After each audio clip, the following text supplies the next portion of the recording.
everybody, welcome to the Luke Show. Today's show, Tim, Noah, and Ryan are going to be talking about the World Cup, going through the group stages, giving some underdogs they think could have a run. That's coming up next. The World Cup starts Thursday.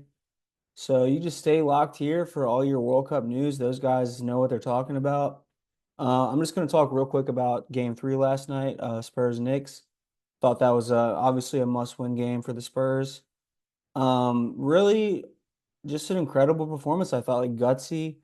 So the young guys, the young Spurs, Castle, Harper, Wimby, obviously really just stepped up and were great at last night. I thought Harper and Castle especially showed like so much poise for being young guards.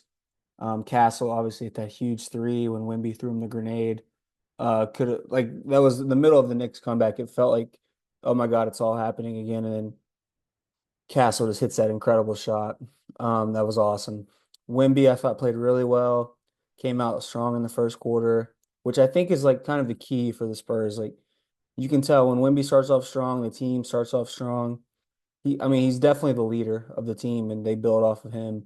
So whenever he starts aggressive and is making shots, it just more often than not, I feel like the Spurs are winning playoff games when that happens. Um, no, the Knicks are they played well. I mean, they're a really great team. They just do so much. It feels like they hit every big shot when they need to. They're constantly in the right place. They play good defense. They play so hard. I mean, I'm a Spurs fan, but if you're just a neutral basketball fan, this series, it's just what more could you want? It's great basketball. There were some fights last night, some Brunson and Wimby get into it, just like some yelling, some shoving. The whole atmosphere at Madison Square Garden. I love that Trump was there and kind of ruined the momentum of the Knicks. I kind of was banking on that to happen. Definitely a bad luck charm. It was a good omen for the Spurs. When I saw he was going to be there, I was like, let's go. This could really shift things for us, and I feel like it might have. I saw De'Aaron Fox. They asked him about it. He just said it's kind of just annoying. It's just going to make it more difficult for all of us going into the game. I thought that was hilarious. Um, but yeah, just a really fun. Well, not for me. I was sweating, but if you're a neutral fan, that was fun. There was a moment in the fourth quarter or second quarter when it was just felt like Castle made a tough bucket, then Brunson goes down and makes a tough bucket. Castle comes back, makes a tough layup. Jordan Clarkson might have had one in the middle there. Just high level, fun, great basketball. Like I think we all are rooting for this to be a long series. I'm so glad the Spurs won last night because it would have been over, down 3-0. Even with Wimby, I feel like it would have been a difficult for me to come on here and say, oh, I believe in the Spurs to come back. But I think we have a series now.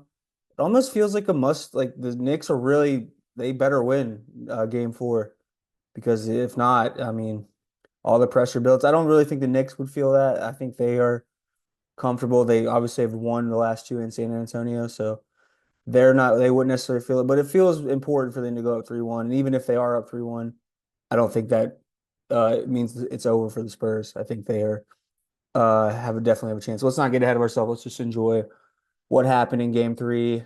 An amazing series, so much fun. A couple of interesting stats. Cat has not scored a point in the fourth quarter. A lot of people were talking about him as Finals MVP after the first two games, which were honestly the best two games I think he's ever played. Given the stakes and the defense he's playing on Wemby, completely dominated him in the first half of game 2, really. But yeah, last game, not the best Cat performance. Brunson, 82 points on 81 shots, I believe it is, which is kind of misleading. I mean, he's your best player. Is Brunson, is he taking bad shots? I never feel bad if I'm a Knicks fan, I want Brunson shooting the ball all the time. In the fourth quarter, it always feels like he's going in. He made that three. I think they cut it to two last night. He made some incredibly tough mid-range shots. He's just the man. Brunson's awesome. I love to see him and Wemby get into it. It's always cool when the star players are like kind of the leaders of the team, the emotional leaders of the team, and are willing to get in there and mix it around. Just a fun physical basketball game. A lot of talk about the officiating, which I don't know. If you're the Knicks, their plan is to be physical. The series is physical. Playoff basketball is physical. I don't really think you're grabbing Wemby every time. You're pushing him. You're not letting him get in the paint. You're just checking him like this. Your whole Cat grabbed his whole arm down on that review call. So I don't know. I get that there's a free throw disparity, but I think that's just the way the Spurs were playing, attacking the rim, getting to the paint.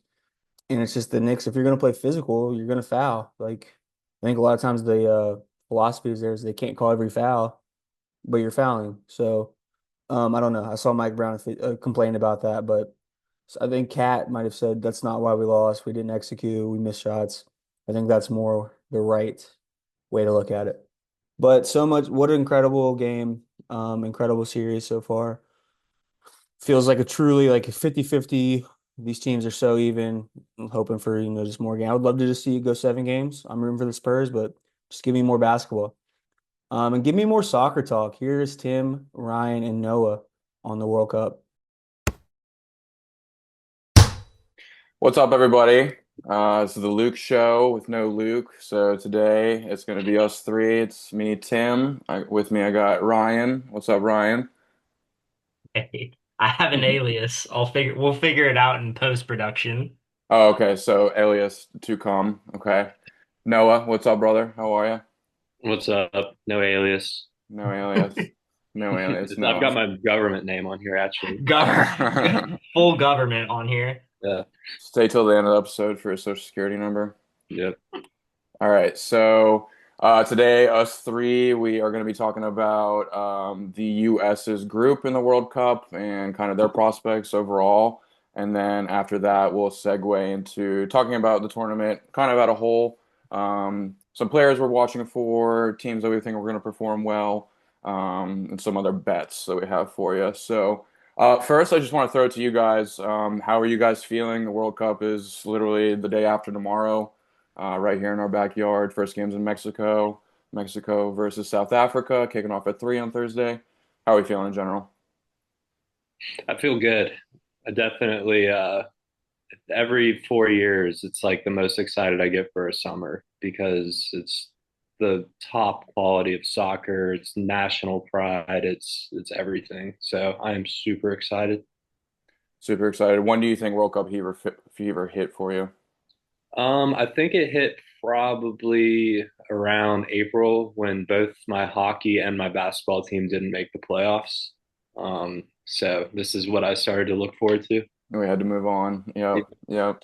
Ryan, how about you? How are you feeling? Can't lie, it's a super mixed bag. I mean, just we've been having discussions about this World Cup for how long? 5, 6, 7 years at this point. Talking about getting tickets and just how excited we are to have the World Cup, in our home country and be able to go to games and all that stuff. And how cool it is just to have everybody come here and join together and watch these games. Um, and I can't lie to you, like a lot of the other shit other than the football is distracting me and making me not super hyped for it. I can't lie to y'all, like I'm super fucking scared that the first thing I hear about this World Cup is like, you know, a shit ton of people get detained by ICE or, somebody gets fucking shot or, something like horrifically bad. I really hate to be pessimistic in that way, but yeah, I feel like it's a real possibility and a real um it might be a huge issue for not just fans, but teams, coaches, players, everybody.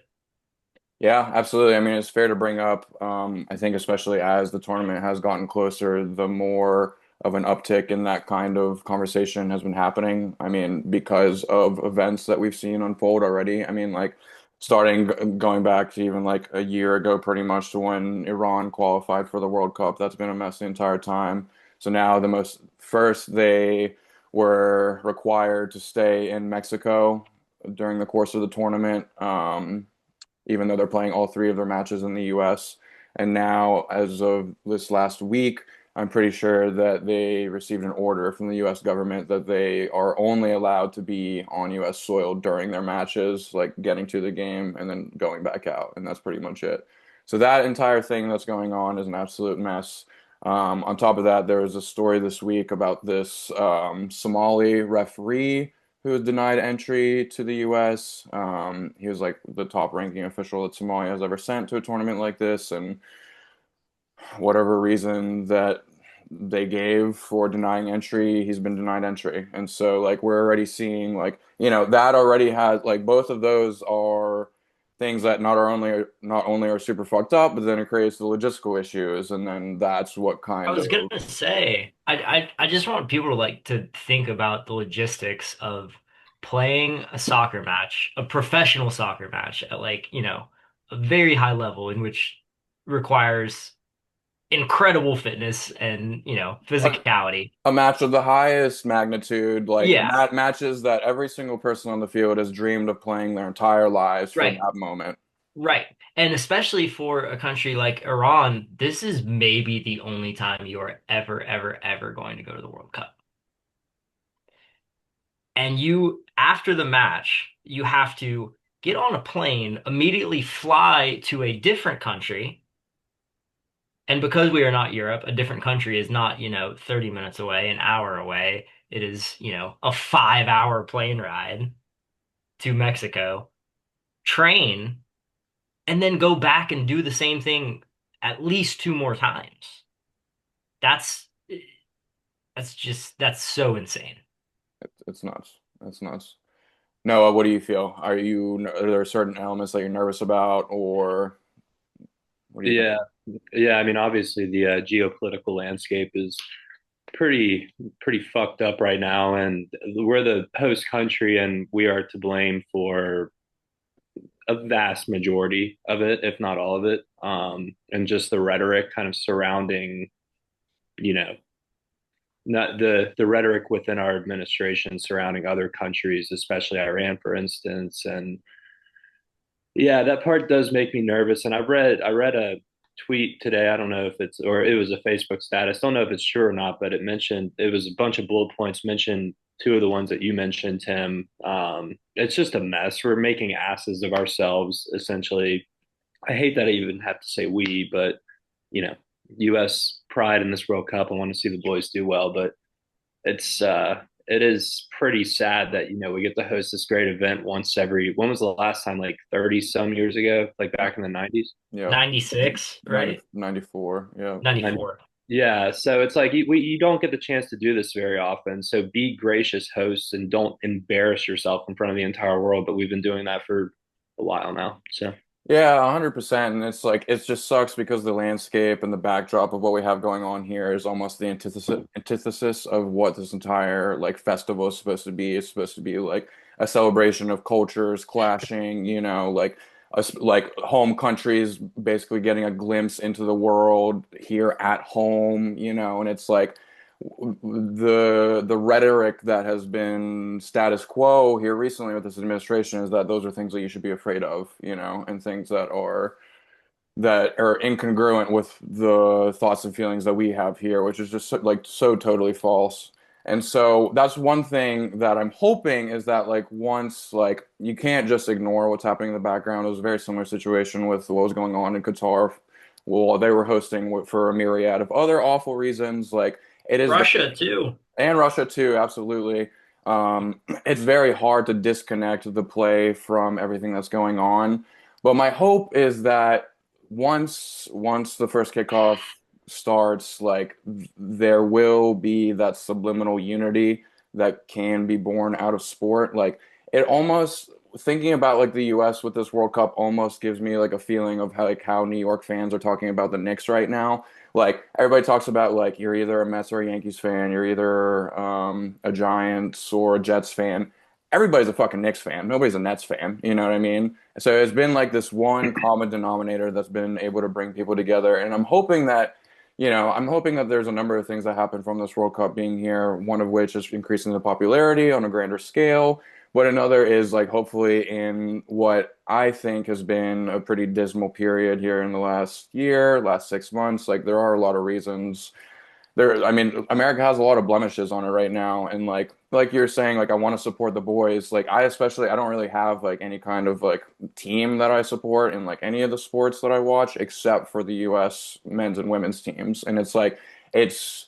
I mean, it's like morally you question yourself. It's like do like yes, I'm supporting the soccer team, but it's like it's difficult to not then, lean into like, okay, well, like, do I really want the US to stomp these other countries given what's going on, So it's like all of that's at play as well. But yeah, I mean, it's kind of nerve-wracking in a couple ways. So we've already seen some messes happen before the tournament's even started. So yeah, we're gonna embarrass ourselves in a number of different ways in this tournament, I think for sure. So I just hope that they're not too egregious, and nothing is egregious enough to where it interrupts the actual tournament, Please So, God. I'm sure the Mexico fans will probably take the heat off of us at some point. Just oh yeah, and I'm glad you mentioned that because one of the other things that you said that was interesting is that like the US pretty much has like most of the blame. And my initial reaction was like, we pretty much have all the blame, but not quite, because within that blame pie, there also exists a segment of FIFA too. Like Gianni Infantino is basically sitting there and just upholding Trump and Trumpism and like He the whole loves this shit. he loves this shit, man. He wants to be like one of these megalomaniacs, you know what I mean? Like He the is. he is. He absolutely is. And watching the whole the presentation for how they awarded or how the groups were decided, the group draw, that whole spectacle is a mess, which started with awarding Trump this FIFA Peace Prize, which is just like just think how fucking insane that is. the most The counterintuitive. a sporting governing body is awarding the president of a country a peace prize. Like what? How do you make sense of it? You can't. You can't. It doesn't make any fucking sense. So yeah, I hate how the U.S. is handling all this. Fuck FIFA. Fuck Gianni Infantino. But yeah. So any other thoughts about the tournament in general? Anything you are excited about, Ryan? I mean, I'm always going to be excited for the football. I mean, I, as much as I've struggled with, wanting to um, support the United States men's national team, but simultaneously with my, hatred of how this entire shit has been handled, like I will always break down and be supportive of the game and um, love watching the game because it's just too fucking good, man. It's a problem. It's a real problem. Yeah, man. I mean, at the end of the day, it is something that, like Noah said, only happens every 4 years. Like, I think Yeah, with it's it, so it's yeah. so hard to take a righteous stance when it's like, oh fuck, man, but it's the fucking World Cup. Mm-hmm. Mm-hmm. It's the World Cup. Totally. So, with that, let's segue into just talking about like the US and our prospects. Luke and I, we did an earlier pod talking about just like where the US stands right now, where we've been in the last about like year and a half. Talked a lot about Pochettino, and what we've looked like under him. So since that last pod, we had our two final friendlies before the World Cup. Two good opponents. So first we played Senegal. That was a 3-2 W. And then after that, we played Germany, and that was a 2-1 L. So just to go through those games a little bit. So with the Senegal match, we were still tweaking around with our lineup a little bit. There were a number of people who were either, I think, fighting for starting positions or fighting to be higher up in the pecking order coming off the bench. But altogether, I think that we looked pretty solid. Attack was lively. I mean, we had a number of good opportunities. We scored three, but realistically, we could have had five or six. I think the most important thing during the game was our star man, Christian Pulisic. He looked really good. He had a goal and an assist in the first half. Just looked like he wanted to attack. People were giving him the ball in the right spots. Like I'm very firm on like if Christian Pulisic has any kind of space behind a single defender, give him the ball. Just let him cook. Like he is, I think he's probably the one player on our team who you could maybe make the argument like could ascend into that world class territory. And I think that this tournament in general is going to be I think it's going to be massive for Christian Pulisic's legacy, honestly. Like, I think that if he balls out this tournament, he has the potential to become like a household name. Like, he could, he people say that Landon Donovan and Clint Dempsey are kind of like the GOATs because they were able to do it for both club and national team. We've seen it for club for Christian Pulisic, only Americans to ever win the Champions League, but we haven't really seen it on the world stage. We talked a little bit about how he's had a tumultuous season, but yeah, the Senegal performance in particular, I think, got me really excited about it. Any thoughts on Pulisic in general? Do you guys like Pulisic? I mean, like, he's kind of polarizing for some people. Yeah, I want to kind of piggyback off of you talking about the form that he was in this season for his club. I feel like he's been looking forward to 2026 for basically probably 8 years now. 22, I'm sure he was looking forward to. That team was obviously never going to do much. I think whatever was going on this season, that flip just or that switch just flipped. Just based off that Senegal game, I didn't get to watch because I had a Sunday league game, but just going back and kind of looking through the highlights of the game, like a 15-minute video, he was he was stressing them. I mean, he looked direct, he looked quick, he looked good. That's huge. And it's not that big of a surprise to me because like I said, I think he's been looking forward to 2026 for the better part of 8 years now. So I wasn't that surprised. Mm-hmm. Mm-hmm. Absolutely. Ryan, do you feel like our ceiling is almost equivalent to what Christian Pulisic's ceiling is in this tournament? Mhm.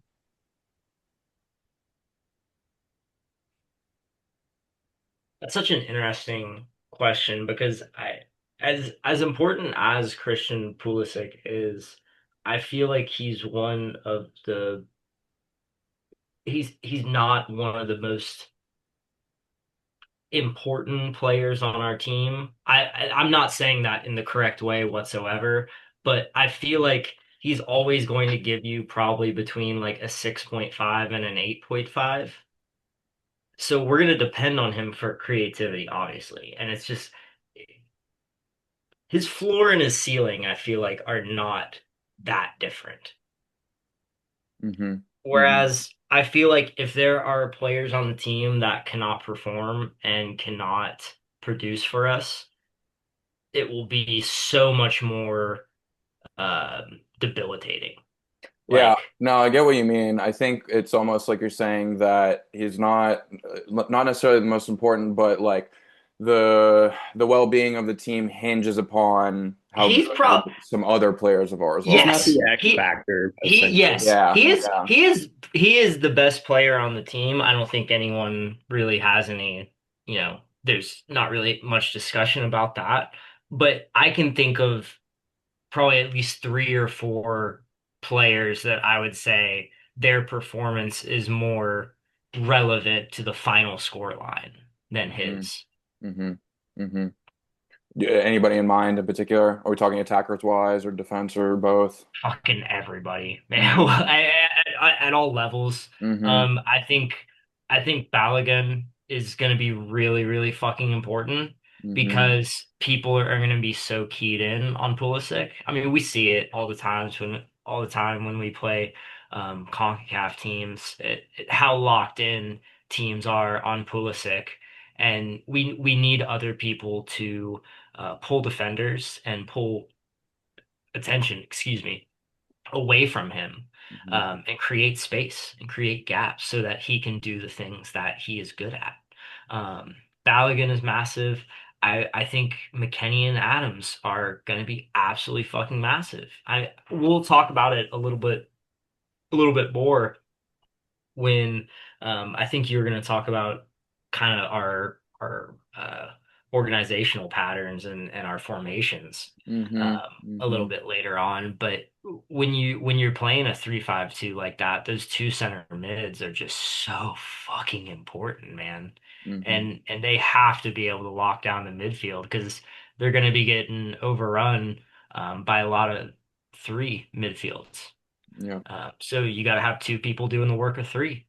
Um, Last one I would say would probably be um, Tim Ream. Tim Ream and the other center back other than um, Richards. Mm-hmm. If Richards is another massive one. Like, is he Yeah. healthy? Whatever. We Hmm. can get into more of this stuff later Yeah, on. no, I Those are mean, just my few like, yeah, no, they're great shouts, and I take your point. I think it's spot on that like Pulisic does have a floor that I think is kind of the expectation for him now. So like even with not a great performance, like he still can, provide maybe like an assist or like a key yeah, pass, or like a a hockey pen assist. or Yeah, like draw a a pen, tap in. exactly. Something like that, exactly. Yeah. So I think it's a great point. Just kind of running through the rest of the Senegal game. Some other performances that I was impressed by. I thought Alex Freeman at that right center back role. He looked big. He looked athletic. We talked about how he's the son of. Oh yeah, Noah. He wasn't here in the pod actually. He followed up with our factoid about Alex Freeman being the son of NFL star. Is it Antonio Freeman? Antonio Mm. Freeman, yeah. I grew up a big Virginia Tech fan. Antonio Freeman, probably the best receiver in Virginia Tech history. Definitely had the best NFL career of any wide receiver to come from Virginia Tech. So I kind of lit up with. I was actually on the way to a wedding to see these guys as well. One of our buddies, Caden, had a wedding. He's on the basketball pod sometimes. So I listened to that pod on the way down, and it definitely got me through like 30 minutes of the ride, being like, "That's a talking point for later." So Yeah, absolutely. yeah. Absolutely. Yeah, so he showed off the athletic pedigree. He also had a great little through ball kind of on the on the halfway line that he kind of like finessed a little bit with the outside of his right foot, and it was just like a nice it's just nice to see that like he has that soft finesse to him as well, even though like he's kind of regarded as being like a big athletic bulky guy. Like he's almost like the prototypical argument of like if America had its best athletes play soccer, we'd be the best, It's like he's almost like a diet version of what that would look like. So he looked good. I want to see him in the right center back spot. Tim Ream also I thought was good. On the first goal, he was a little bit too slow to step, but aside from that, those are the kind of kinks that I just want to work out in these friendlies before we actually get to the real deal. So that's fine. Sebastian Berhalter, he was one of the cats who started, who is kind of fighting for his role right now. I'm more and more impressed with him the more I watch him, honestly. I think that he's going to be a key figure for us moving forward. He's just very calm in the ball. He has a good presence to him. He ticks the ball well. He has a hell of a right foot. Like he can whip in an extremely good ball, and he's kind of a monster at set pieces. So like would He not mind. feels he Him feels on free Michael kicks. Bradley-ish to me. Mm-hmm. Mm-hmm. Mm-hmm. Son of former USMNT coach vibe. Yeah, Yep. yeah, Yep. there's Michael that Bradley, connection. son of Bob Bradley, former coach. Sebastian Berhalter, son of Greg Berhalter, who we were shitting on last pod. Yeah, it's Um, also kudos to Sebastian's been nothing but professional through this whole thing, which can't say the same about someone else who was involved with the whole situation. yes, totally. Noah's referring to Yeah, this whole situation that we mentioned in the last pod about how there was drama with the Reyna family. Also, like, Gio Reyna, who plays for us now, his father, who played with Greg. There was this whole fucking mess. And so, yeah, Berhalter's dad was in the middle of it all, and the Reyna parents and the Reyna son. But like you said, Sebastian kind of stayed out of it. Never heard a peep out of him. So I couldn't agree more. And he actually carries himself like that on the field, too. He just seems like he's a top-notch professional. So glad that he's included on the squad. And I think that we'll see some minutes out of him. mhm. Um, Aside from that, Pepe had some really good, strong hold-up play. So it's a nice reassurance knowing that we have a really solid number nine as a backup, just in case if Balogun, pray to God he doesn't get hurt or something like that. But like just knowing that we have somebody who can replace him if absolutely needed, huge. I'd love to see Pepe come in off the bench and we kind of play more of a target striker game with him, honestly, and let Pulisic kind of run in Yeah, around him. yes. I mean, that's exactly what demonstrated the first goal for Senegal. It was an incredible Yeah, hold-up play from Pepe, kind of veering yeah, off to the left flank. Kind of does this like almost like a 180 pass to yeah. Pulisic, who's flanking down. Pulisic whips in a beautiful cross the desk for our first goal. So yeah, that play, I think, just helps demonstrate and epitomize exactly what Pepe can bring to us, which is a different profile than Balogun, which is nice Exactly, in some games. exactly. Totally, totally.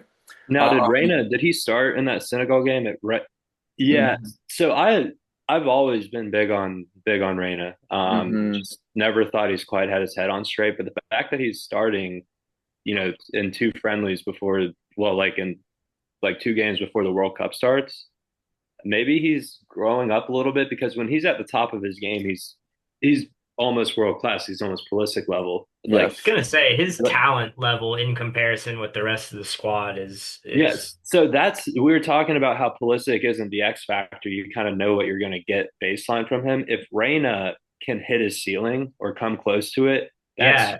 that opens up absolutely Yeah, everything. like what the fuck happens if Gio Reyna just starts fucking popping off? 100%. And I was excited to see him start and play well because I don't think that he's going to break into the starting 11, but I think that these good performances do, like I said, move him up in the pecking order. And he is somebody who I would love to see come on in like the 65th, 70th minute And against uh electric. Just like come on. like we'll talk about the teams that we're going to play in the group in a second, but Australia, for example, they play a super low block. So if we get to the 70th minute and it's still 0-0 and they have all 10 people behind the ball, then Gio Reyna is somebody who can come in and like pick a pass that other people won't even see. So like seeing him perform well, I think is huge for us as well, for sure. I always I always think about certain guys as guys you can just be like, all right, we're giving you the ball, go do something.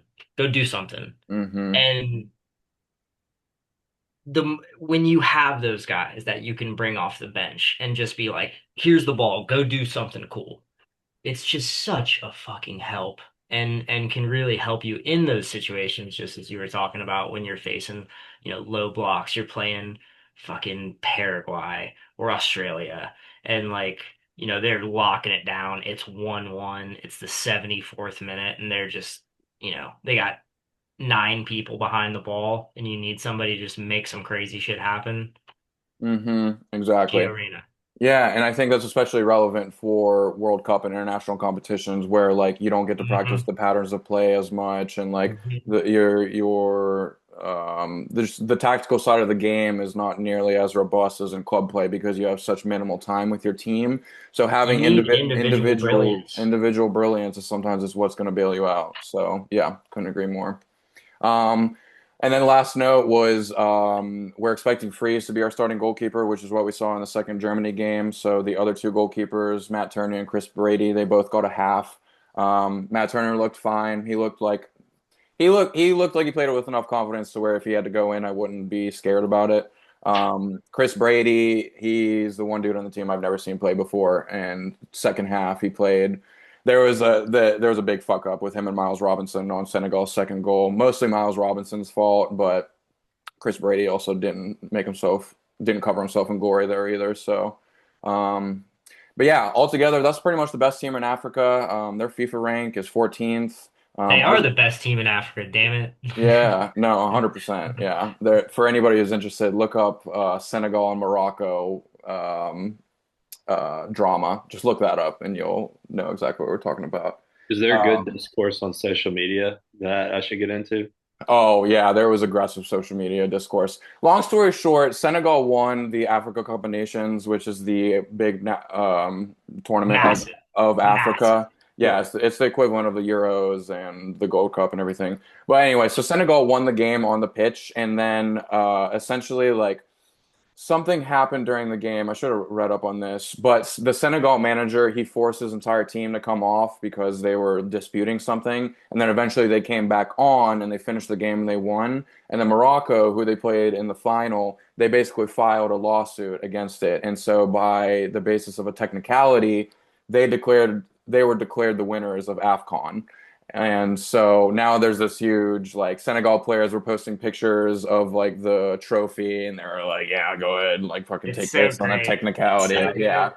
So a little bit of beef. If Senegal and Morocco were to meet up in the World Cup, that is a Oh, must watch game. Like it's must gonna must be watch. it's gonna I be ha electric. Yeah, haven't tuned in enough to like the bracket breakdown because Yeah, it's I so don't know if that complicated. actually can It's happen. so complicated now because there's going to be 32 teams advancing. There's a whole new round. There's so many third place teams that are going to advance that like trying to predict the bracket moving forward is really difficult. So we didn't even try to get into it. But yeah, overall looked solid. The only thing is that our moments of transition looked weak.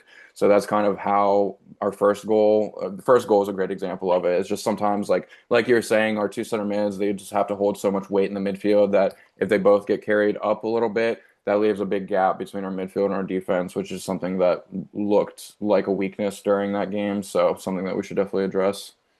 And then any other thoughts on the Senegal game? I think we looked pretty good, to be honest. It made me excited.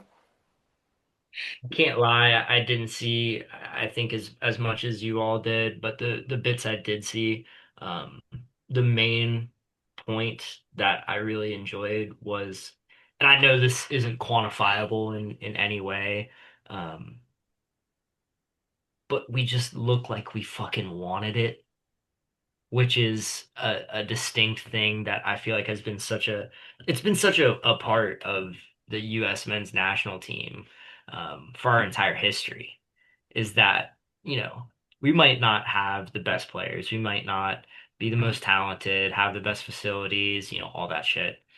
But god damn, we're gonna fucking go out there and fight you for it.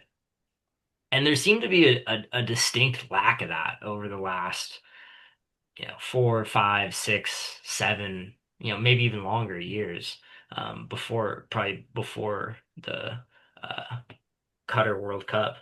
Um,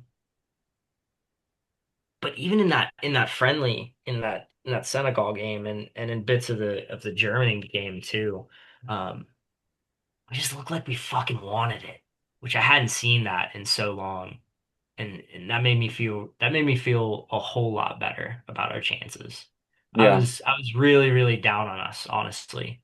Mhm. Um, just from the games I've watched over the past few years, and how we've done internationally over the past, 5, 6, 7 years, I've been really frustrated. But we look like we have that fire and that, spirit again, which is really fun. And to that point, you talk about the fire and the spirit. That's how the U.S. just had to win games back in 2010 and 2014, just outworking, out hustling, having more heart. We actually have the skill now, to kind of play a more structured, less hectic style. However, they're playing with that fire and that passion. So what I saw against Senegal was a team playing with that fire and passion, but it looked a lot prettier and it looked a lot more dangerous. So that's probably something. I mean, if they can combine those two things, like the heart and the passion or whatever of teams in the past who weren't as skilled, but then the skill of this current roster, could be fun. It could be a lot of fun. It'd be fun. Could Yep. be fun. Could be fun. Perfect, perfect. So we'll take a break there real quick, and then after the spin, we'll come back. We'll talk about the Germany game just for a quick little bit, and then talk about the rest of the what the group's going to look like, against our three matches against Paraguay, Australia, and Turkey, and then we'll round out with talking about just some general picks and bets and stuff like that. So, Are we sponsored by Blue Chew? Blue Chew, sponsored by Blue Chew, brought to you by Blue Chew And Hell yeah. Bobby's lawn care. Hell yeah. and Bobby's Lawn Bon- Care. Boner pills and Bobby. Did Bobby's Lawn Care reach out yet about sponsorship? No, I can't. I don't even know if his landscaping thing's still going. I'm gonna have to. I didn't get to White Sulphur that weekend to figure that out. So We All might be right. able to get a Trailhead Counseling to sponsor us. That'd be nice. Yeah, yeah, yeah. We'll talk to Bobby. We'll see what we can get cooking with that. And then I'll do Trailhead's that. next.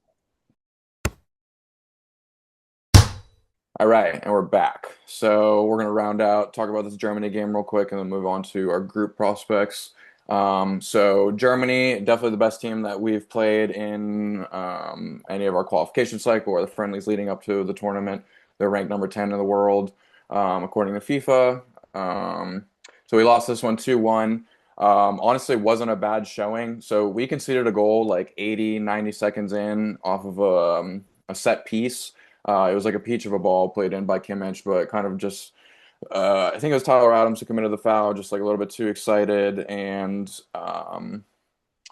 so the foul was probably like 12 yards outside the box on the right side, and it was a curled ball in. And I think it was Miles Robinson who lost his mark. Kai Havertz who knotted it in, very easy goal from probably like 6 yards out, 7 yards out. Miles Robinson, we mentioned, he was the one who kind of had the big fuck up in the game against Senegal too. He was the one person who Sorry, I should backtrack. So this was pretty much our starting lineup minus the center back role, which is Miles Robinson. That's where we're expecting to see Chris Richards.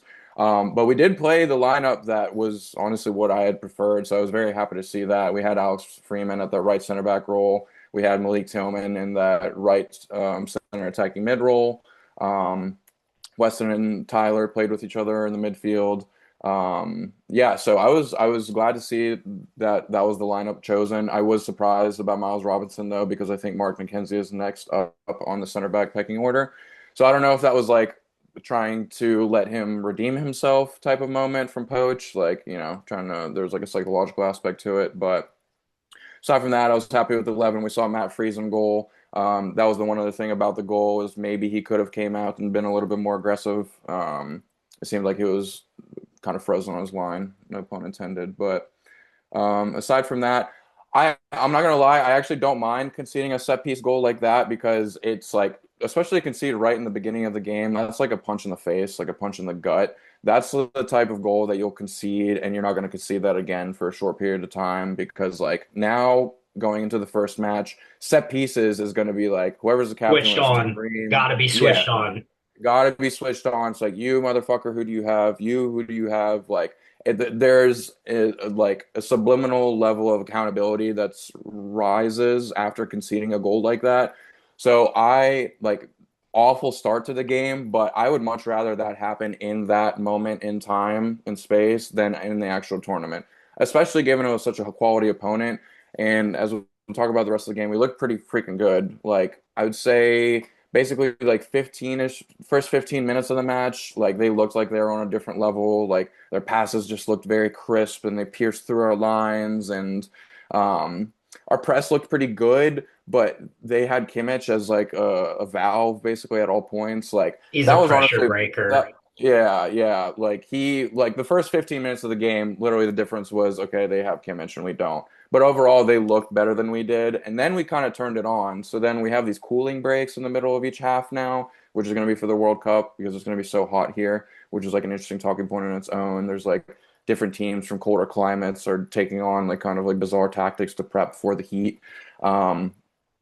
So yeah, 15ish minutes, like not great, but then we turned it on. So once we got to that cooling break, especially second half of the first half, we like looked good. We looked like we belonged. Um, like I said, our press looked good. Even back in the Senegal game, our press looked pretty good. Like we had, as I was saying, we could have scored a bunch more. We had a goal that was notched off for an offsides. That was a direct result of pressing high. Tillman won the ball off of somebody on the wing and played it right into Balogun, who finished after like a touch or two. So the press looks good, and I think that that's a product of Pochettino, so that's encouraging. Um, Aside from that, so it was only the first half because that's when we played our starting unit, and then like 10-ish minutes into the second half, that's when pretty much everybody started to come off. But um, Jedi had an insane volley in the first half, so they went up 1-0 very shortly after the game started, and then we came back and equalized in the 37th minute. For anybody who hasn't seen it, just look up Robinson USA goal. I'm sure that's going to be the first one that comes up. It's a volley that he hits from outside of the box and he lets it come across his body onto his left. And it's just like anybody who's played soccer, you could see him hit that and you just like get the satisfaction secondhand from it. It's You like you don't just need know. to, it's one of those when you hit it, you don't need to even look up. You know. Mm, exactly. It was just an absolute ferocious rocket. So that was awesome. I was like watching the game by myself screaming. So that was sick. Um, Aside from that, oh, and one other interesting thing from these two games is that Dest, we had talked about in one of the other pods, is that he might be somebody who, like the casual USA fan, might not know as well. But he plays right wing back for us. But in the two games collectively, he had the average highest position on the field, even beyond Balogun. So he was Do like you he was lurking up top all the time, which I think bodes well for us. do you think a lot of people don't know about Serginho Dest? I'd say for like I'd say soccer people do know, but I'd say for people who are like not quite as plugged in on like US soccer and like where this World Cup is going to be really their introduction to it, I think that he'll be like somebody who is more recognizable than he is now after the tournament. That's Because he does interesting. because he has like the flash that I think that the common fan will be able to recognize, be like, whoa, that's pretty good, Like he can take he has the techers, he can take somebody on and beat them with speed, That I was mean, like there's a I'm reason pretty. why Barcelona bought him when he was what, 21, 22, maybe even younger. Mm-hmm. Exactly, exactly. So yeah, he looked really good, and I think that that's gonna be good for us. He like got into a great spot for the first goal against Senegal. Had Pooley play that ball into him, but Yeah, overall, I mean, kind of the same sentiment from the Senegal game. Like, I honestly don't couldn't care less that we lost. I think that we looked good after a little bit of time easing into the game. We looked like we belonged, you know. So I think that that sets us up pretty well. So, I did like also um, that there was a little chippiness, little nastiness at the end. Uh, hmm I know that's maybe not the most proper thing to want out of your lads in a friendly match, but I kind of like it honestly. I like it A too. little, a I little had a note. passion. Yeah, I had a note from the end of the first half about the same thing. Even when the first starting unit was still out there, it was getting a little chippy even then. So Yeah, yeah, I like don't get mind it. I get think get fucking stuck in a little bit. Yeah, I think it's like it goes along with what you were saying earlier. Like I think Ugh. that that's just like another element of like us wanting it and us being prepared to fight for it, you know. So no, Fucking take it. just take it, you know. Absolutely. So I agree. I agree 100%. So Noah, any other parting thoughts about our squad before we move into our opponents? Yeah, I'd like to talk about the goalkeepers a little bit since I am Yeah. one. hmm Kind of Goalkeeper two. corner, here we go. Yeah. hmm So obviously it's Freese and Freese or Turner, most likely Freese, and just kind of watching the little things that you think about as a goalie. Saw Freese face some. I mean, they were hard shots, but easy shots, and they were kind of right to him. But if it was too fast, he parried it to a direction that was not dangerous or hit it over the net or something. I like that. I do, however, feel that if you need just a crazy save, like a penalty or just something unreal, I feel like Matt Turner might be a little more capable of doing that, but he might not be as good at like those simple situations like Freeze. Like, would you agree with that? Because that's sort of where I am, and maybe at some point we will need to get. We go to a penalty shootout or something. Maybe you get Matt Turner in there for the last like 3 or 4 minutes of There's nothing I love more than a keeper change strictly for the shootout. I yeah. fucking love that move so much. Yeah, like Tim Krul with the I Netherlands. was What literally about was to that? say Tim Krul, 2018 World Cup, I Netherlands, think. Yeah. Yeah, legend. so I mean, I think jury's still out on them to be honest. Like I do agree. I think that in the Germany game, I do think that like when Matt Freese was swallowing the ball up, it was pretty clean for the most part. Like some of the shots were going directly to him, but like there were minimal bobbles, you know, it was kind of just like stopping the shot, pressing it to the ground, collecting it, you know what I Can't be a mean? second chance. There Can't be. absolutely cannot be a second. Absolutely. You make a great point about like, so when a goalkeeper parries the ball, when Noah says that, that means like when the shot is too hard for them to catch it and they have to purposely deflect it. That's called parrying the ball, and that's a skill in itself, is being able to parry the ball into a space that's not dangerous for somebody to come and follow up on it. So yeah, I think that's an excellent point. I think Matt Freese did do a good job of that. Now, with the PK thing is interesting because Matt Freese, he kind of earned his stripes with the team through PKs because I think it was in the Gold Cup. I'm pretty sure that it was in the semifinal or the quarterfinal. He stopped two PKs, which helped us advance. And so that was almost like kind of his like coming out moment. So I think Turner did that before too at some, or it wasn't a shootout, I don't think, but he made a big stop. Maybe it was against Mexico at some I, point.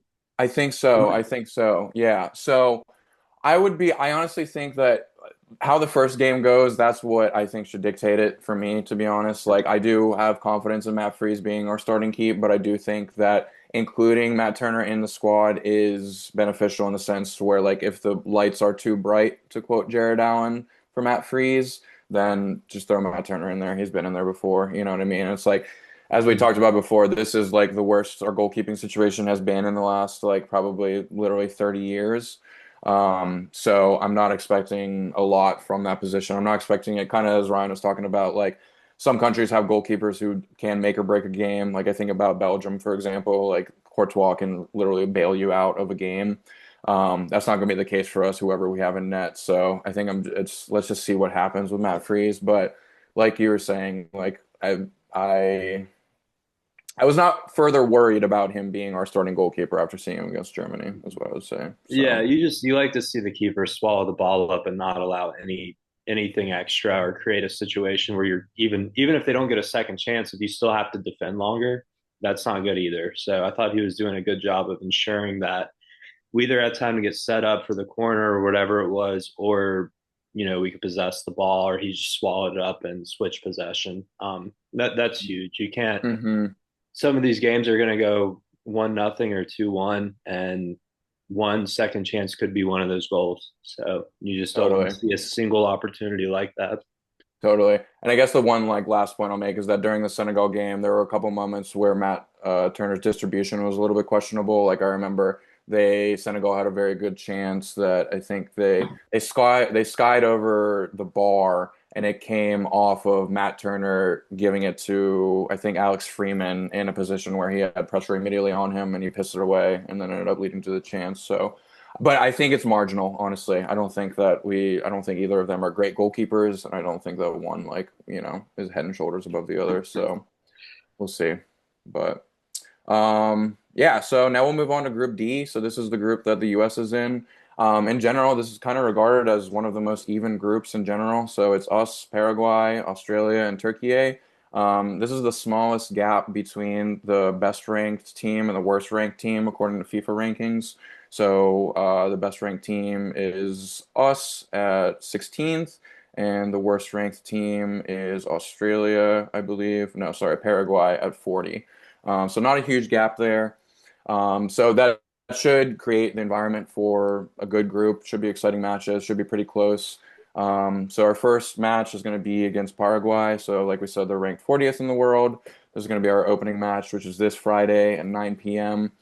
I think this is by far the most important game for us in general. I mean, like as the host, as one of the hosting countries, like this is going to kind of make or break our trajectory. I think if we come out the gate strong and we play well, get 3 points, then I think that sets us up for a run into the knockout phase, which I think is going to be like our floor regardless, which we'll talk about a little bit later on. But I think this game is huge. So a little bit about Paraguay. This is the first time in the World Cup since 2010. Back then, they made it in the quarterfinals, and they even gave Spain, the eventual champions, a good contest. We actually played them kind of recently, so this was in November of 2025, and we won 2-1. I completely forgot about it, but going back and watching the highlights, I forgot there was a scuffle at the end of the game, actually. So there might be some beef that hasn't been resolved. So in general, like South American teams. They play with a lot of grit. It's a very physical game in general. Paraguay, they basically epitomize that. So I would not be surprised to see some tough tackles. Could be an injury or two. In terms of their playing style, they play with a five in the back most of the time. They're gritty. They counter attack. They had an interesting run in qualifying where they started out terribly. Got a new coach. His name is Gustavo Alfaro, and then the second half of qualifying for the World Cup, they were actually the most informed team in South America. They beat both Brazil and Argentina. They tied Uruguay, or they beat Uruguay. They tied Colombia. So this new manager, he kind of brought in new life to the team. They're very much so kind of, as we were saying before, a sit back and defend type of team. They want to spring out in the counterattack. So they're decent. They're decent. We beat them before. Granted, that wasn't like both teams weren't playing like the teams that are going to be playing this Friday. But in general, they're a decent opponent. I actually think that it is. So I would say out of the three teams that we play, Paraguay is in the middle. I think the Turkey is by far the best. Paraguay is decent in the middle, and then Australia is probably the worst. And I think that us lining up against Paraguay in the first match is actually works out well for us because I think that can help catalyze if we get a good performance out of this first match, then I think that can catalyze kind of a come up, and we can gain momentum slowly. So just a couple players from Paraguay who might be recognizable. Actually, kind of sad. So their star man is this dude named Julio Enciso. He played for Brighton in the Premier League back in Yeah, an 2018. Had absolute like the wonder goal for Brighton. goal of the season. That's like kind of what he's Yeah. recognized for. So, but kind of unfortunately, fortunately, I guess for the US, but very sadly, he had to be stretchered off in their last friendly that they just played, like Oh within this no, last week. I Yeah, didn't realize that. so he's going to be out for the tournament. So that kind of sucks. He's like a creative force for them, like Yeah, a small, like quirky center mid who's he would good. have to Yeah, probably be one of their best players. probably the single best Yeah, player. So probably their best player. yeah, so that kind of sucks, but I guess the US will take it. So what Sorry. are your all's feelings about like what type of energy do we think we're coming out with on this Friday? That's what I was Um, kind of worried about. Just, I mean, they might come out and have like dynamite up their ass, and that's great. Obviously, you want to come out with that intensity, but Tim said they like to counter. They're a counter heavy team. Can't get too aggressive that early when they're kind of sitting back, taking the blows as it comes because they're going to be, they're going to be the away team essentially, like as far as the crowd goes. So I think they're going to be cool, calm, and collected and wait for a good opportunity. And I just don't want us to concede in like the first 10 minutes because we're playing with dynamite up our ass essentially. So if we can get through those first 10 to 15 minutes and kind of get that World Cup, we're at home energy out of our system, I feel good. I feel very good. But we go down 1-0. Definitely want to try to get a goal before the half to open the opportunity up for 3 points in the second half at the end of the game. But, it might get to a point where it's like we're just trying to get a point out of it. So just don't want us to mhm. concede too early. Yeah, absolutely. Totally agree. Yeah, Especially like go ahead, Ryan. no, I was just gonna say like I can't help but like kind of like think about this whole group stage narratively. Um, it's just something I kind of gravitate towards in these tournaments and like different stages of it. And I really feel like we are going to absolutely come out like our hair's on fire in the first game. Maybe even give up a dumb goal because we are trying to like get too aggressive, but like pull out like a 2-1, get super fucking hype on it. Everybody's pumped. Winning goal in the 95th minute to get the three Yeah, points. something, yeah, or like a late winner. Like we score early and then they break us one time in like the 65th minute, something random. Tim Reams slips on a banana peel or something. And then we scored in like the 87th and we win. Like that's what I feel like will happen. And then huge letdown against Australia. Just for some I have bad vibes about that game. Do not ask me fucking why. I just something about it feels bad. And we'll like tie them. And then we'll play Turkey and probably get smoked, honestly. I'm very, very frightened. I'm frightened of Goulet. I'm frightened of Yildiz. Well, yeah, let's get to it. So just to round out with Paraguay, so a couple other people that might be recognizable. Miguel Almiron, he was an MLS star who got his rise in Atlanta and then went to Good Newcastle in player. the Premier League. Very good player. He had like a half of a season in the Premier League where he was like on the verge of He's like on he's on winning, fire. absolutely on fire, on the verge of like nominated for Player of the Month at one point. Good player. Now he's back in the MLS. He's cooled down a little bit, but he still can create a spark. They have a good center back who plays for Sunderland, Omar Alderete. Sunderland was kind of like the surprise team in the Prem this season. They got promoted last season and they finished seventh, getting to Europa League. So, and he kind of was the anchor for their defense all season. So he's solid. He actually was one of the dudes who received a red card in that scuffle, even when he was like on the bench when we played against him this last time in November. So he might be ready for a big studs up tackle into Puli or something like that. So we'll see.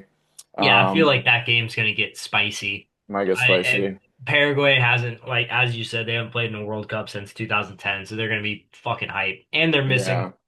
their best player, so they're gonna be like, all right, we gotta get fucking stuck in out here. Yeah, And and then that's a good point too, because like to piggyback off of that, one of the things I was reading about is that like under this new manager, like he really did breathe in a new like a completely new life to this team. Like they all like really support this guy. They would like run through a brick wall type of and situation for him. and So and that's the type of that's compounded by Julio and Ciso now getting out, like your talisman, your captain, best player, like totally.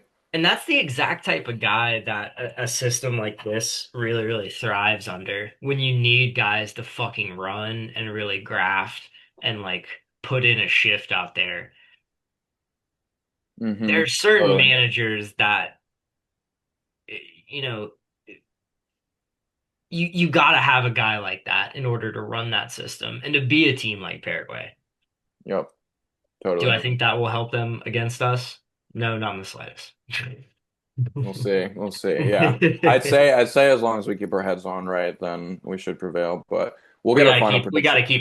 gotta keep our shit together, and as Noah said, not get too aggressive and Hmm.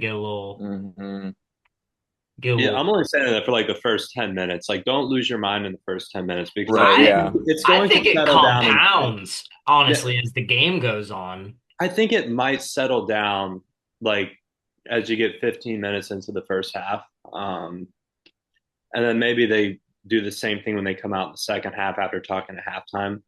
I don't know. I've seen it before. It's not just a like soccer thing. It's every sport where somebody just comes out with like a fire lit under their ass, and sometimes they jump on a team super quickly, and it's amazing. Like Clint Dempsey against Ghana. yeah, Yes. Ghana in 2014. Sometimes it works out great like that, and then other times you kind of just get overextended and you're suddenly in a situation and all the great vibes that lit that fire under your ass are gone. So then you have to completely reset and figure. Yeah, because I think, yeah, to go along with that, I think that fire can turn into panic in a situation like this quickly if it doesn't go well, given the magnitude of being the host country, golden generation, having a pretty like favorable group draw, all of that. If we get to the point where we're up 1-0 and then they equalize in the 80th minute, like we might freak out, you know? Yeah. So, Here's yeah. here's the thing that people like really don't think about these like low block counter-attacking teams is how fucking debilitating and annoying and frustrating it is to have the ball for 75% of the game and you just cannot fucking score. Mm-hmm. Mm-hmm. It's like being a boxer and you just keep hitting this guy and they just won't go down. And at a certain point, there's a mental fatigue and like a what the fuck do I have to do to win? And Mm-hmm. Mm-hmm. and like so that's gonna be another fun Yeah. match. And I think that's a perfect segue into the Australia match because Paraguay, they're the type of team that they'll play if given the opportunity, but I think that talent-wise we do outmatch them, so Yeah, they are going they're gonna to defer to the they're sit going to back. defer back to the sit back. Australia, Australia, however, yeah, the second team that we're going to play, they just want to sit back. That is kind of their style, you and know. which is that worries me even more. This is why I feel like this is headed for like draw, like guaranteed. Mhm. So Australia's been like a mainstay of the World Cup. They've featured in each of the last ones since 2006. They had a good qualifying campaign, actually a very similar trajectory to Paraguay. Had a manager installed who was not doing very well. I think they lost and they drew their first game. They got rid of him, and then they brought in a new guy named Tony Popovich. And since then, final 8 games, 7 wins, 1 draw. So they performed really well. He's brought in so they've kind of had this old guard for a long time. They're returning a number of people who came from the last World Cup in 2022, where they won 2 matches for the first time ever. So they have the experience there. And now this Tony guy has also infused a bunch of new players into the system, a bunch of new young guys, kind of from all over the world. So they had 2 tune-up matches, a 1-0 loss to Mexico and a 1-1 draw with Switzerland. So those are very typical Australia score lines. They don't score much. As we're talking about, the low block is like that is their forte. He's really kind of instilled that in them, this new manager. So they play with 5 in the back. They're hard to break down. They're organized. They're disciplined. They're very pragmatic. Um, that, like we said, they're just going to sit back. They're going to absorb pressure all game. As Ryan mentioned, like it's you can't put words on how frustrating it is whenever you're 20 yards away from the goal and there's 20 people in front of you and there's just no route there. And that's what they thrive upon. Similar to Paraguay, they also play with 5 in the back, where there are 2 wingbacks on the outside. They're kind of their go-to guys that'll spring out on the counter attack. Um, but yeah, so Ryan, like you were saying, you think that this is a trap for us.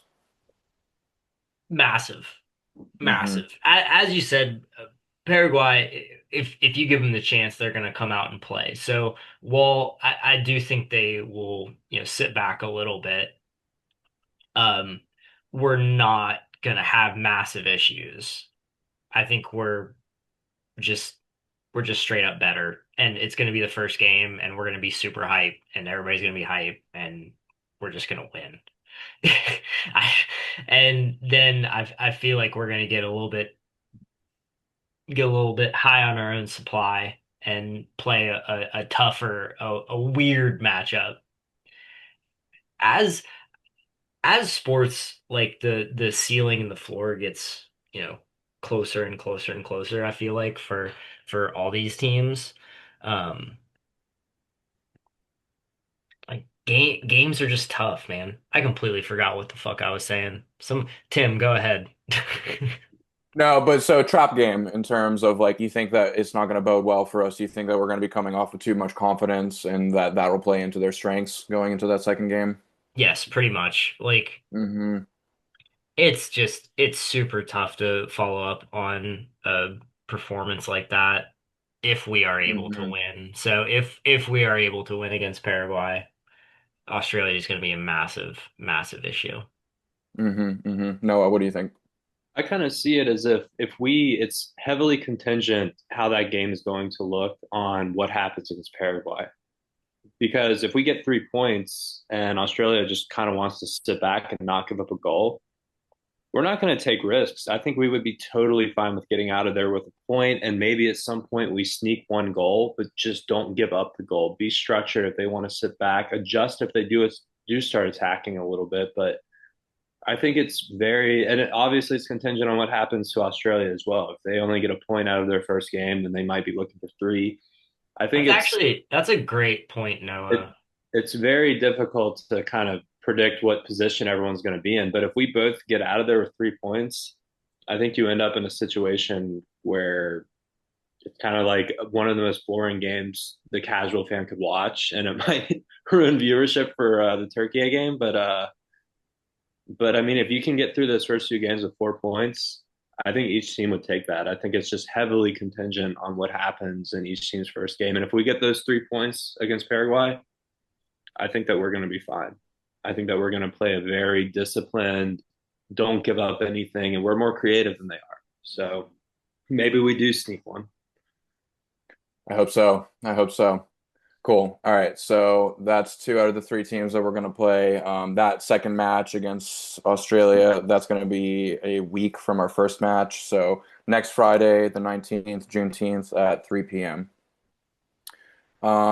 Lastly, the last team in our group is Turkey A.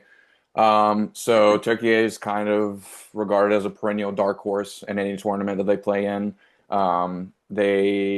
They play a very European-based style. They love to actually connect passes. They have very technical players. They have a couple world-class players that we'll talk about. They were one of the last teams to qualify for the World Cup through the playoff system.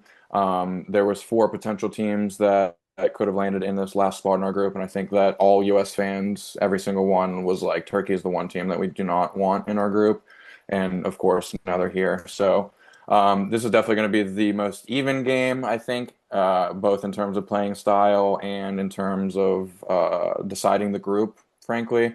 Turkey is ranked 22nd in the world right now, so it's only separated by 6 spots between us and them. We also played them last summer. That was a 2-1 loss. Mostly different teams for both sides, but they still had like their stars, like namely Arda Güler and Kenyon Yildiz. Both of them played pretty well. So, but yeah, they're a high pressing team. This is going to be, I think, the most attractive game that we're going to play out of the three. Like I said, I think it's going to be the most important. Yeah, so Turkey is just the best team in the group. Like, I mean, it's. I think most people are saying it's either 1A, 1B with the U.S. and Turkey A. There's going to be most likely. I wouldn't be surprised if our group is one of the groups that has three teams qualify. Now with this system, the top 32 teams advance out of 48. So really, it's only the fat that's going to get cut off with the first cut off, like making it into the group or making it from the group phase into the knockout round. So. We'll see. Like we had mentioned, a couple like absolute ballers. Arda Güler, as Ryan had mentioned earlier, this is a world class player. I think people who are familiar with how terrible Real Madrid had of a season, Xabi Alonso was supposed to be their long term solution for their next manager. and that turned out to be a disaster. But the one, I guess, lasting legacy of Xabi Alonso is that he broke Arda Güler into the first team like on a permanent basis with Real Madrid, and the team didn't perform very well, but Güler was really good all season long. Um, for anybody who hasn't seen it, just look up Arda Güler goal from halfway. I forget, was that for Turkey or was that for Real Madrid? For Um, I believe it was for Madrid. Is I think it was not for Madrid, but it's unbelievable. It just looks so nonchalant. So he's unbelievable. He's a center attacking mid, so he's going to be getting on. He's going to have the ball a lot in our attack. So pray for Tim Ream, dear God. And then on the other side, they also have another kid, Kenan Yildiz. He plays for Juventus, also 21 years old, also an absolute baller. Very, very technical, very tight feet, can pick a sick pass. Like those two guys are insane. And then to round out the midfield, they also have Hakan Çalhanoğlu, who's kind of been a mainstay for good European teams. Um, has a hell of a right foot, insane set piece taker. So they have quality all over the place. I mean, everybody in their starting 11, they pretty much play in the highest leagues in Europe. Some of them play domestically. They have another center attacking mid named Kokchu, who is like perennially one of their best players. So you watch him dominate on the ball. Um, but they're a really good team in general. So, Noah, how do you feel about this matchup with them? This is the one, obviously. I'm glad it's third, so we know exactly what we need and we know exactly what style we have to come out and execute. Because, like you said, this is 100% our toughest matchup. They're battle tested. They have talent all over the place. So again, not to keep reiterating the same point, but I think it's heavily contingent on kind of the situation coming in. Maybe some for both teams. Maybe somebody needs goal differential. Maybe somebody needs 3 points. Maybe somebody only needs 1 point.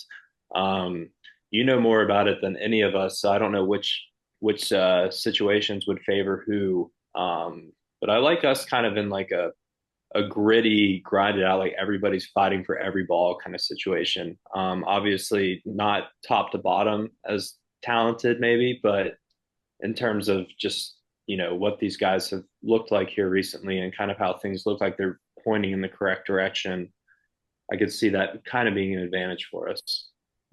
Ryan? Does Freeze stay on his line? We're gonna find out in that game, aren't we? I was gonna say we're gonna fucking find out. I We're gonna find out. I can't lie. I don't know too much about Freeze, and Matt Turner's way too fucking scared of playing with the ball to ever step out from his line. So um, he would be okay against them. No, I'm worried about this game. I'm worried we're gonna get our ass kicked, honestly. Their team is very, very strong. Um, and I worry about our defense against players of the quality like Yildiz, Goulart. They have a few other attackers that their names are not coming to me currently.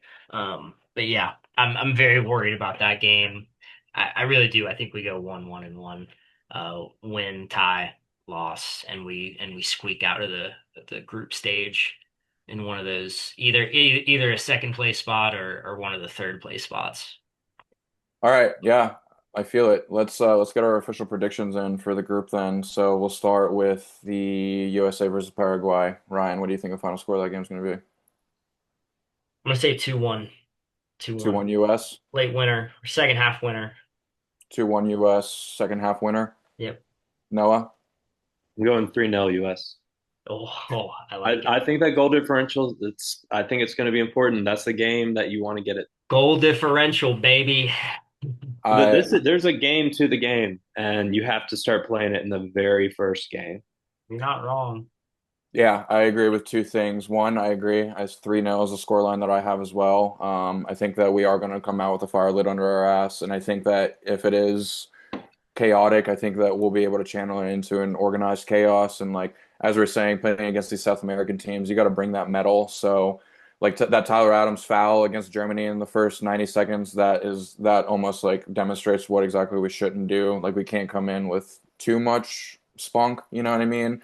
Like you can't give up. Like I pray to God we don't give up like Don't be a rash. Don't be don't be rash. rash. Don't give up like a dumb pen or something like that before we get on the scoreboard, you know. But To that point, goal difference is going to matter that much more in this tournament more than any other World Cup before because we have so many third place teams advancing. So that's where the bracketology is going to come in, and the paths are so difficult to navigate that like if you finish first in your group, you're setting yourself up for a long run. So I would say that it like almost has to be guaranteed that whoever's going to end up winning or make it to deep like the semifinals that they have to emerge out of their group victorious. So real quick then, second game against Australia, Ryan, 1-1.